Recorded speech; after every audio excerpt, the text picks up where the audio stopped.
অদৃশ্য শক্তি ইনফ্লুয়েন্সড হয়ে কোনো ধরনের ষড়যন্ত্রে লিপ্ত হয় এবং নির্বাচনের বানচালের ক্ষেত্রে ইসির যদি কোনো ভূমিকা থাকে সেটা আমরা শক্তভাবে প্রতিরোধ করব।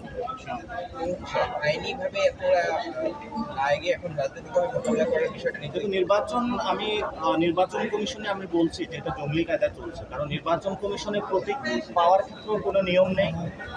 কোন কোন রুলস বা গাইডলাইনের ভিত্তিতে তারা প্রতীকটা দিবে বা প্রতীকের লিস্টটা কীভাবে বানানো হয়েছে সে বিষয়ে তাদের কোনো নীতিমালা নেই। আমরা তাদেরকে প্রপোজ করে এসেছি যে নীতিমালা তৈরি করার জন্য, তারা বলেছে এই বিষয়ে কাজ শুরু করবে।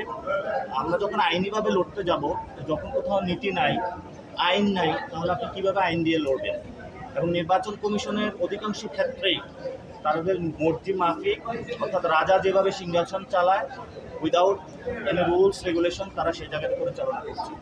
এবং এই নির্বাচন কমিশনের যে বর্তমানে যে কার্যক্রম রয়েছে, কোনো আইন বহির্ভূতভাবে তারা যে নির্বাচন কমিশন চালাচ্ছে, এটা একটি বড় অন্যতম কারণ বাংলাদেশের গণতন্ত্র হুমকির জন্য। আচ্ছা লাস্ট প্রশ্ন আমার, সেটা হচ্ছে যে রাজনৈতিক বা বিভিন্ন সংগঠন থেকে আপনাদেরকে বোঝানোর চেষ্টা করা হচ্ছে